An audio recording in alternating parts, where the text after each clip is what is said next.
കുരുക്ഷേത്ര യുദ്ധത്തിൽ 6 പേർ അഭിമന്യുവിനെ ചക്രവ്യൂഹത്തിൽ കുടുക്കി കൊലപ്പെടുത്തിയതുപോലെ രാജ്യം മറ്റൊരു ചക്രവ്യൂഹത്തിന്റെ കുരുക്കിലാണെന്ന ആരോപണവുമായി ലോക്സഭയിൽ പ്രതിപക്ഷ നേതാവ് രാഹുൽ ഗാന്ധി. പ്രധാനമന്ത്രി നരേന്ദ്രമോദി നെഞ്ചിലണിഞ്ഞിരിക്കുന്ന താമര ചിഹ്നം പ്രതിനിധീകരിക്കുന്ന ചക്രവ്യൂഹത്തിലാണ് ഇന്ത്യ കുടുങ്ങിയിരിക്കുന്നതെന്നും അദ്ദേഹം ആരോപിച്ചു. 21ാം നൂറ്റാണ്ടിൽ രൂപീകൃതമായ പുതിയ ചക്രവ്യൂഹത്തിന്റെ കേന്ദ്രത്തിൽ 6 പേരുണ്ടെന്നും രാഹുൽ പറഞ്ഞു.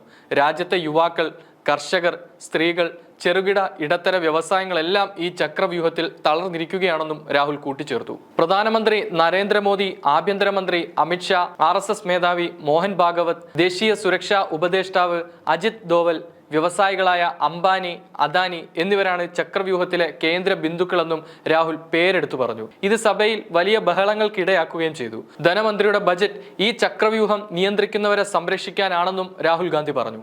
രാഹുലിന്റെ പ്രസംഗത്തിൽ ഇടപെട്ട സ്പീക്കർ ഓം ബിർള സഭയിൽ അംഗങ്ങളല്ലാത്തവരുടെ പേര് പരാമർശിക്കാനാകില്ലെന്ന് ചൂണ്ടിക്കാട്ടി.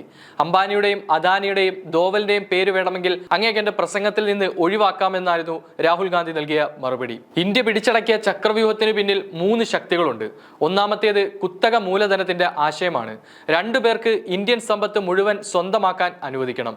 അതിനാൽ ചക്രവ്യൂഹത്തിന്റെ ഒരു ഘടകം സാമ്പത്തിക ശക്തിയുടെ കേന്ദ്രീകരണത്തിൽ നിന്നാണ്. രണ്ടാമത്തേത് സ്ഥാപനങ്ങളും CBI, ED, ആദായ നികുതി വകുപ്പ് അടക്കമുള്ള ഏജൻസികളാണ്.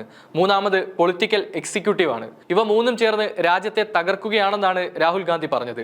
ഭയത്തിന്റെ അന്തരീക്ഷമാണ് രാജ്യത്ത് നിലനിൽക്കുന്നതെന്നും അദ്ദേഹം കൂട്ടിച്ചേർത്തു. ഈ ബജറ്റ് ഈ രാജ്യത്തെ കർഷകരെ സഹായിക്കും, ഈ രാജ്യത്തെ യുവാക്കളെ സഹായിക്കും, ഈ രാജ്യത്തെ തൊഴിലാളികളെയും ചെറുകിട വ്യവസായങ്ങളെയും സഹായിക്കും എന്നായിരുന്നു എന്റെ പ്രതീക്ഷ.